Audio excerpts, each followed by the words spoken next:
and the recording will be shared with you afterwards. And secondly, we would love to hear your, oh my goodness, questions or comments. You can raise your hand with the button at the bottom of your screen, or you can also submit any questions or comments through the Q&A function in the chat or in the chat panel, and we'll be happy to answer them. So objectives of this presentation: to share information about the release and implementation of the standard, and to answer any outstanding questions about the standard and transition timeline. So just an overview. Today's webinar will provide you with an overview of the new standard. We'll go through the introduction, process for developing the standard, the key changes to the standard from previous regional standards, and the transition timeline, as well as other supporting resources that will be available to you. And we'll have some time at the end to answer any questions that you have. Why are we releasing a new standard? For integrity within the FSC system, the new standard includes updated versions of the FSC principles and criteria and international generic indicators. The new standard aligns with the National Forest Stewardship Standard that was released in 2018. The requirements from the NFSS were adapted to reflect the scale, intensity, and risk, and ensure that they are applicable and workable in the context of SLIMF and community forests. And thirdly, the three previous regional standards were pulled into a single standard, which will provide greater consistency across the country. And the new standard also encourages community forests to be certified. Who does this standard apply to? So the definition for SLIMF and community forests: small-scale forests, forests that are less than or equal to 1,000 hectares in size; low-intensity forests, forests having a harvesting rate of less than 20% of the mean annual growth in timber, and either an annual harvest or annual average harvest of less than 5,000 cubic meters averaged over the certificate lifetime. And community forests: any forest managed by a local administration and government, community group, First Nation, or community held corporation for the benefit of the entire community. So this timeline provides a general overview, and then we'll get a little bit more specific. So in 2012, the process to revise and align the regional standards with new principles and criteria and international generic indicators began. And after a year, FSC members decided with a 94% motion vote to develop one national standard with common indicators. And in 2015, FSC Canada conducted comprehensive public consultation and internal research, such as stakeholder surveys and forming technical expert panels. And in 2016, the first draft was released for stakeholder and public consultation. 4 information sessions were held to provide an overview of the standard, its development, and key topics. In 2019, a second draft was presented at 3 regional workshops, and in 2020, the third draft was released for a public consultation period. After which the standard went through a testing to evaluate its implementation. 5 tests were conducted to explore key topics. And in 2021, the standard development group reviewed the remaining issues and concerns identified through both consultation and testing, and submitted the final proposal to FSC internal committees. And they approved the standard in November of 2021 with 4 conditions and 1 recommendations. And then in August of this year, FSC Canada held consultation meetings with certificate holders to discuss the impacts of closing these conditions. And in September, all the conditions were closed, and the standard was approved for publication. In terms of the development process for the standard, to begin, standards development group was formed. It comprised of 8 members, 2 from each chamber. And the group was formed with consideration of regional representation, gender and diversity balance, and variety of experience. And then 2 surveys were conducted to gather input on the design and revision process of the standard and to gather input on the stakeholder values and key indicators. And from these surveys, 6 key areas emerged. Technical expert panels were formed to provide science-based technical guidance and recommendations for each of the 6 key areas and the 2 subcommittees. So you can see the 6 key areas. And the panels included voluntary experienced scientists, practitioners, and certificate body representatives. And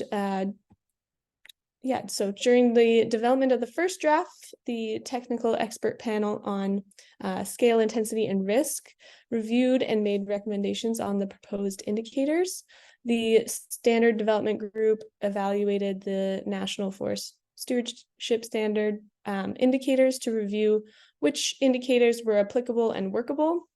Where there were unworkable indicators, the SDG decided to either drop or adapt the indicator and provide a clear justification for their decision. They could either drop the IGI if they determined it was inapplicable or otherwise non-contributing in measuring conformance to a criterion, or they could adapt the indicator in order to address terminology, scope, or effectiveness in measuring conformance. So this draft was then released for public and stakeholder consultation, and 4 sessions were held online, as well as consultations, legal reviews, and workshops to receive feedback. And then a second draft was presented at 3 regional workshops. One was in Ontario, one in Quebec, and one in Nova Scotia. And attendees to these workshops included forest managers and owners, Indigenous practitioners, leaders, and environmental groups. And then the third draft was released for a 60-day public consultation period, during which 5 online information sessions were held. And then in 2020, testing of conformance and implementation was completed with various forest managers. Testing was conducted by independent and experienced auditors and included field and desk tests conducted across a representative range of forest types. And testing assessed the impacts of significant changes and the audibility of the indicators. So those test results were instrumental to finding solutions for key for challenging topics, and the SDG reviewed the remaining concerns, and the PSU, the board of directors, and PSC approved the standard in 2023. So key changes to the standard. How has the standard changed?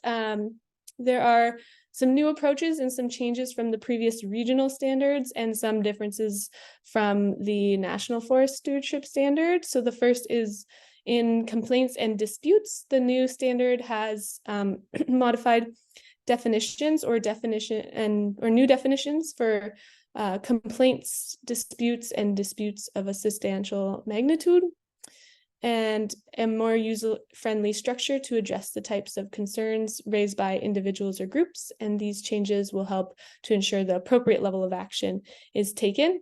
The new standard includes a more accessible process for parties who hold a complaint.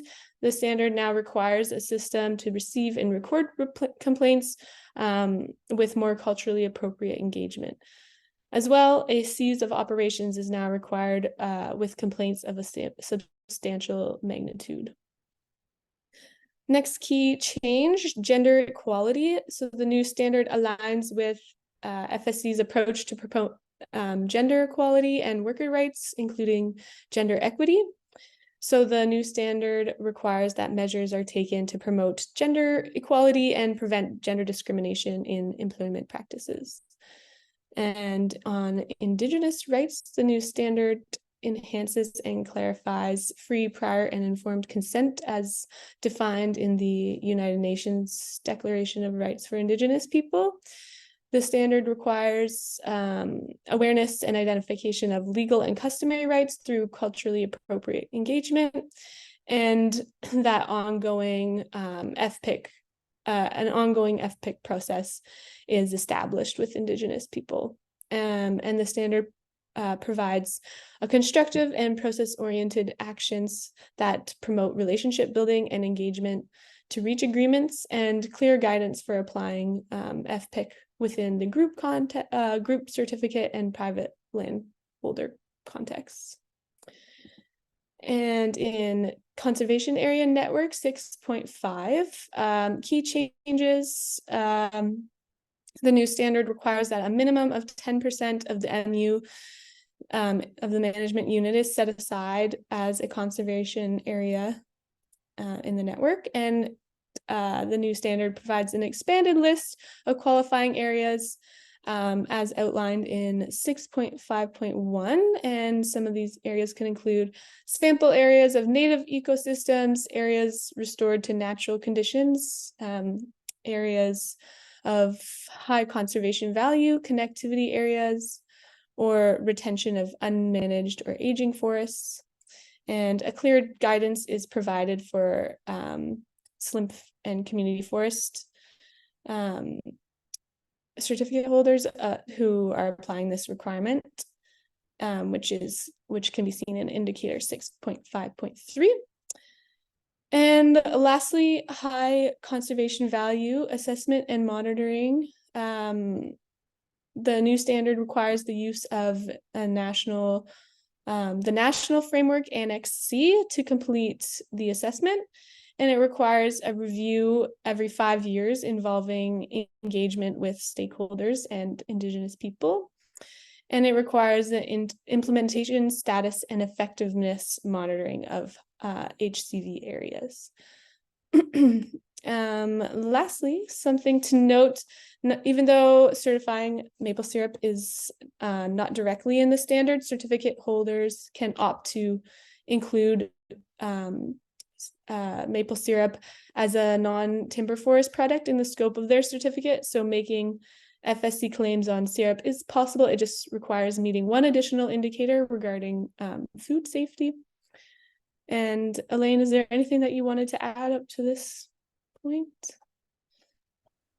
Yeah, no, that's fine. Yeah, we just wanted to outline that now. With that standard, if in top of, I think we have an example existing NTFP being certified as some maple syrup, I think in Ontario. Now it can be done with this specific standard. It can be included, so which is not included in our standard for larger forests, the NFSS, but this one, it's been integrated into the scope of the standard. So that's something that I guess will be easier. All right, and on the transition timeline, so the new standard was finalized and published, and certificate holders and certificate bodies can prepare. That was launched on September 26th, and the standard will become effective on January 1st, 2024. Forest management certificate holders then have 12 months to implement and be audited against the standard, and the transition period ends December 31st, 2024. After this date, all forest management certificate holders should have been audited at least once against the new standard, and all audits going forward must be carried out to the new standard. So we have a couple of scenarios in terms of transition. First, if a certificate holder has an evaluation scheduled after the effective date, they can either choose to be evaluated against the new standard or choose to be evaluated against the previous standard. However, a second evaluation to the new standard is required before the transition period ends. So 2 audits within the 12-month transition period. Likewise, certificate holders for scheduled for a re-registration audit, they can either have their audit conducted against the new standard, or similarly, they can have the audit conducted against the previous standard early in the transition period and have a surveillance audit against the new standard later in the period. And so similarly, if the certificate holder is scheduled for a surveillance audit during the transition period and they're in their first, second, or third year of the 5-year cycle, then they need to be audited against all the aspects of the new standard within the 5-year cycle. So they can work out which pieces in each year, and the certificate holder will need to meet all the requirements of the new standard across the remaining years, and including annual mandatory requirements where applicable. So if the certificate holder is in its 4th or 5th year of the cycle, certificate bodies will make the best attempt to cover the remaining criteria within the remaining period of the certificate. And if this is not feasible, a risk-based approach will be taken, focusing on the most relevant issues in the management unit and justified in the certification report. And annual mandatory requirements are included as well. So what are the mandatory criteria or indicators evaluated at each surveillance audit? For plantations larger than 10,000 hectares, you can see the minimum criteria there.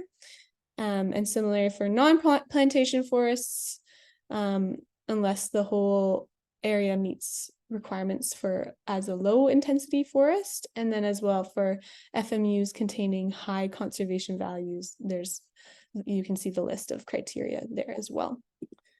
And this information is available online as well. So supportive actions, there's a few supportive documents available to you. And you can see the key changes document and frequently asked questions document. The FSC Canada website is updated with the standard and the documents.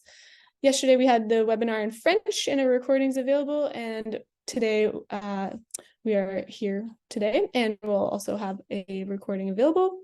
And then as well, we will be developing and releasing tools to support transition to the new standards. So this might include tools, frameworks, or a forum. And we would also like to invite any suggestions from you. So if you have any sort of tools, if you have any ideas of what sort of tools might be helpful in the transition or what we can do to support you, please feel free to either comment now or to reach out to us anytime by email. And then a resource list. Lastly, here's a list of some relevant documents. The standard, the Annex A companion document, which explains the laws and regulations required by each province, the advice note on conversion, the pesticides policy, advice note on very limited portion. And there is a guidance document on free, prior, and informed consent. And there's as mentioned before, the key changes document and the frequently asked questions document. So we'll just give you a little tour of the website to show you where you can find this information. Yeah, and I also put the website link, and the web page link actually on the chat.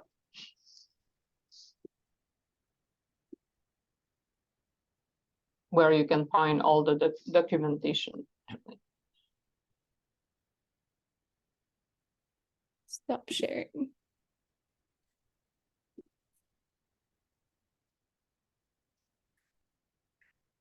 Can you see the website? It's coming. Yeah. Okay. Perfect. So if you come to the home page and you go to standards, and then under forest management, there's small and community forest standards, and you can read a little bit about that. And then if you scroll down, you have the standard, the frequently asked questions, summary of changes, some of the other documents, and the additional requirements. Anything else that you wanted to add, Elaine? Well, I think if people have question, don't hesitate to put it in either in the chat, to raise your hand, or to put it in the Q&R, I think. We might have one question in the Q&A. What is the typical certificate holder cost per hectare per year for administration and conformance audits for criteria indicators? Are you able to see that, Elaine? Yeah. In the Q&A? Yeah, it just came.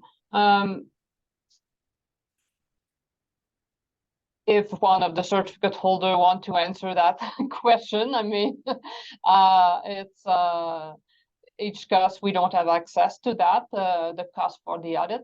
For the administration fee, I don't have it on me. I can take the question note. Honestly, I don't have the specific rate for smallholder at this point. Okay, I'll just keep note of that question, and I'll we'll make sure to get that to you. And then another question: has there been... just a sec, Glenn, do you want to answer to that question?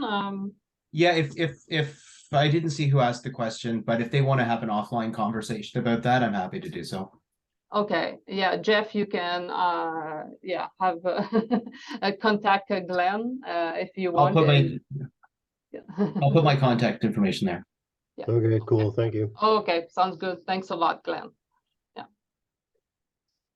And Glenn, you ask, has there been a key changes analysis for HCV criteria? The highest, well, the biggest changes for HCV is that you need to use the framework included in annexing. So and it's a bunch of questions, but I mean it's the same category. I'm not sure I'm answering your question, Glenn. If you have something more specific. I was reviewing the I reviewed the table a number of months ago, what the new criteria were versus what we had, and it's pretty good overlap. But I know some requirements moved from prescriptive or from guidance to prescriptive, and some were changed, and so I was just wondering if there was any like in the standard where the drafts kind of referenced back to previous criteria that said this is kind of where it was in the previous one, or this is new. I'm just wondering if there was any sort of way that we can kind of quickly go back and look and see, okay, where might we have gaps in our HCV existing HCV analysis, so we can quickly close those, as opposed to going through and comparing 1-to-1 and 1-to-1 and 1-to-1 the whole way down. Yeah, no, there's no such thing like that in several reasons, because yeah, now there's one standard, before there was 3 standard, so different, you know, the gap is different between each of those standards. Also for the HCV specifically, there was no imposed framework, so depending on what you were using, you know, each certificate holder had their own tool. Now you all have the same, so what exactly is the gap? I mean, it could be different to, well, gap or change, let's say it that way.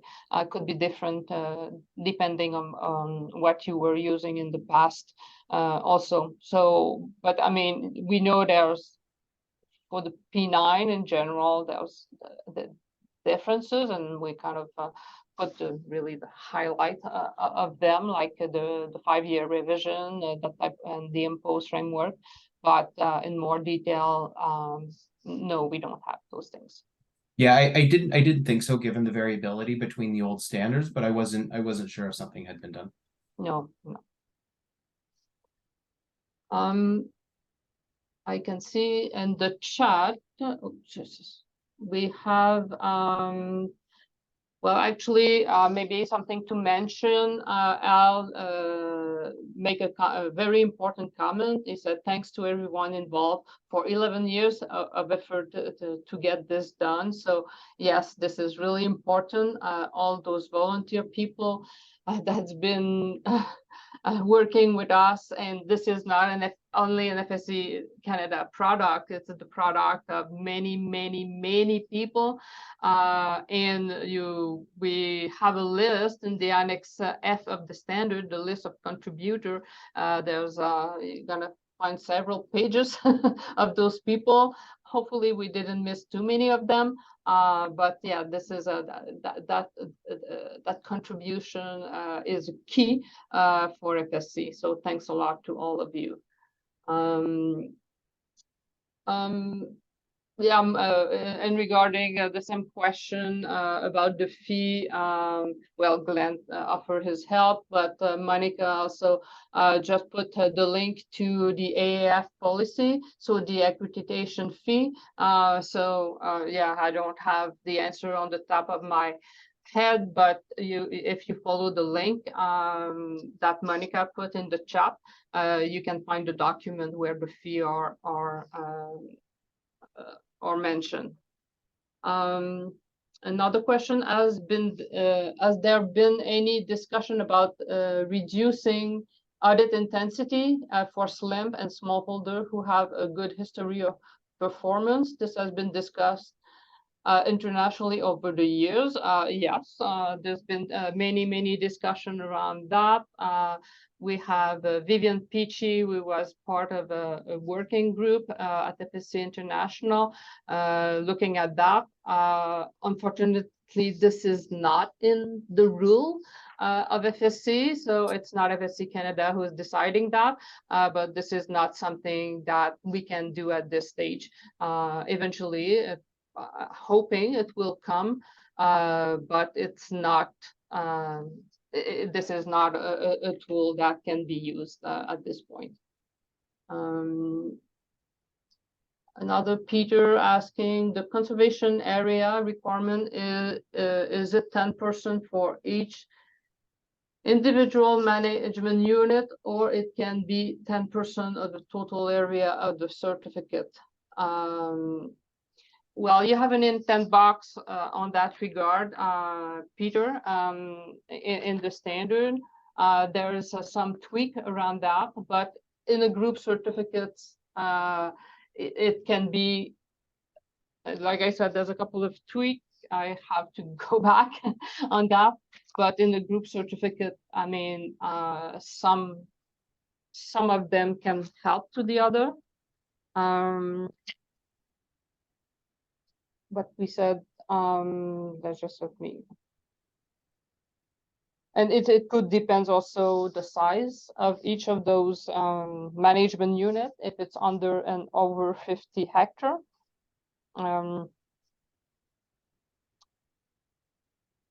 We said SLIMF management unit within the group certificate scheme, regardless of the management unit size, can meet the requirement of minimum 10% conservation area network at the level of the group entity.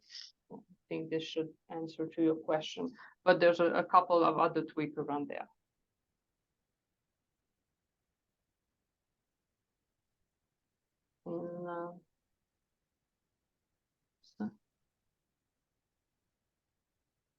And to answer more directly to, am I still there? Yeah, sorry. To Q&A, sorry. The question about the fee, there's no AAF fee for SLIMF, by the way. I can see Q&R. Do you see other question, Lauren? I'm looking and I don't see any at the moment. And I don't see hand raised. Anybody have any suggestions that they'd like to provide regarding tools that might be helpful in transition?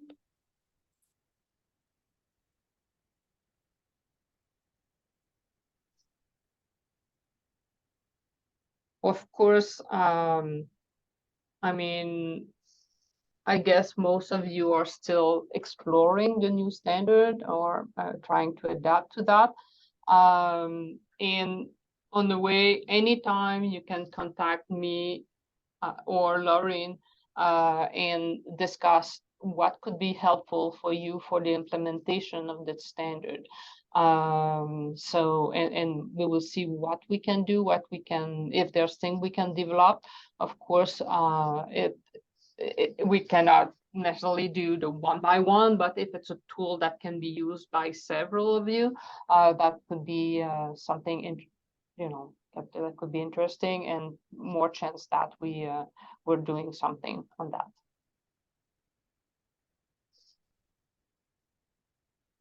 So that was a quick one.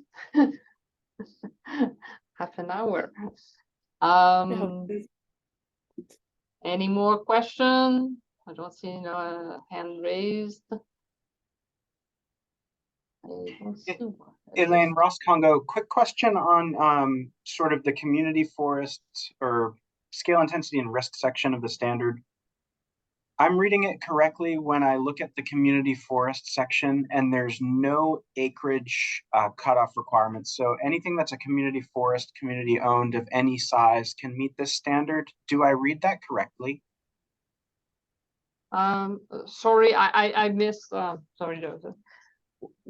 How do you read that, you said?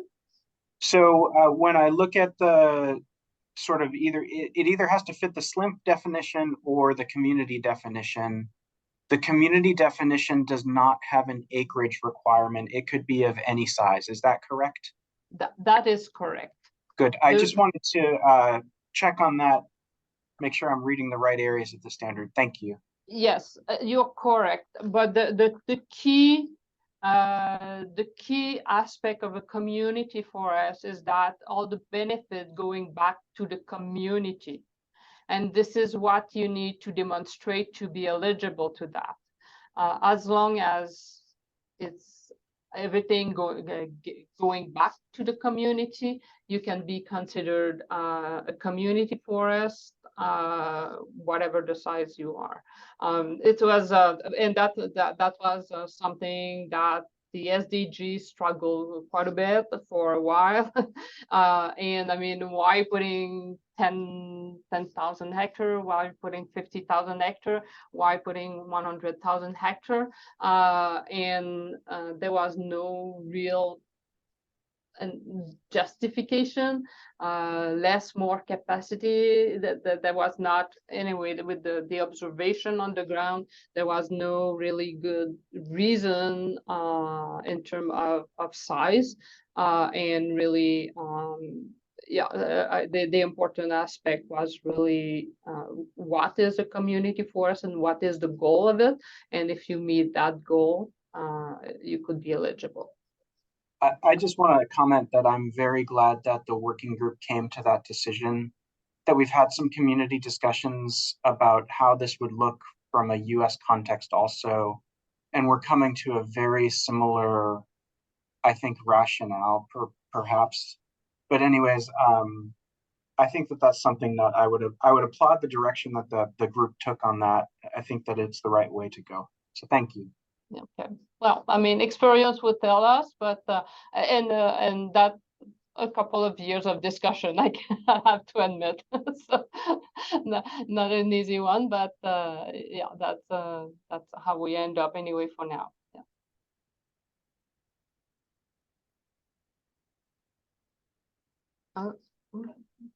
Okay. Is there much uptake? Sorry. In BC community forest? 60 plus agreement on BC 6 plus. Okay. If I understand, Jeff, you're asking if there's a lot of community forests certified in BC. I think this is what you're asking for.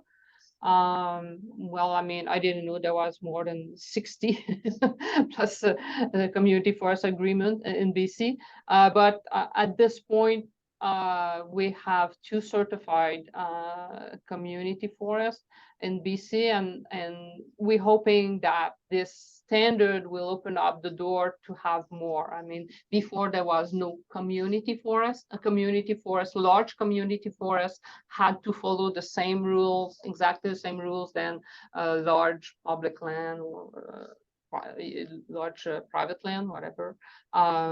So we're hoping it's going to open up the floor. So. Grim Davis, you have a question. Yeah, thanks. Elaine, just a quick clarification on the transition with surveillance audits. I think we would be in our final surveillance audit in 2024. So would we be finishing out that and the old standard then and flipping over to the new standard in 2025? I guess was my question. I wasn't quite clear on that.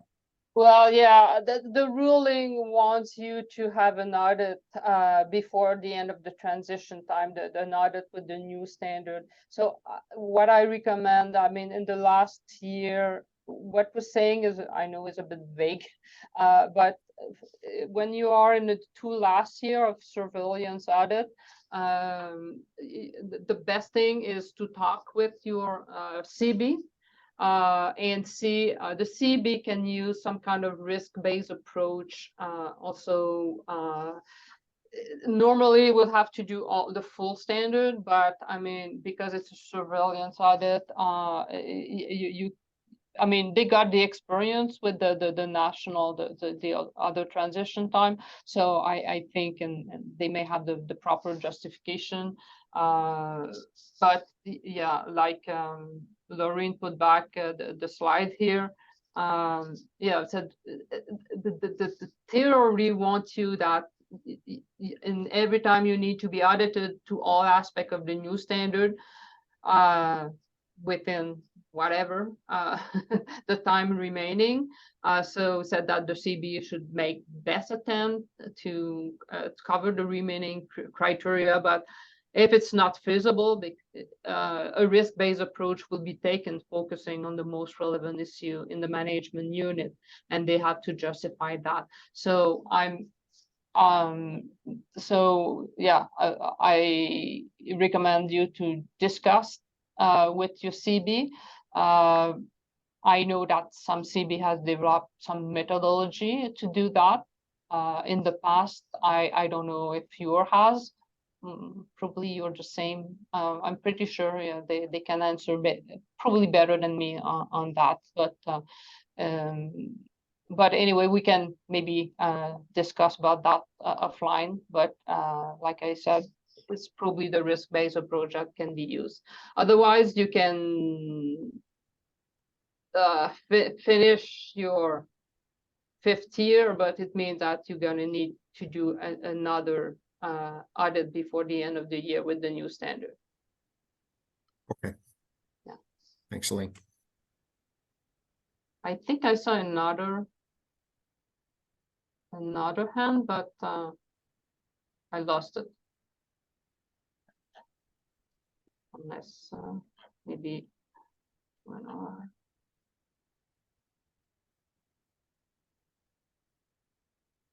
don't see anything else on Laureen. I don't see anything.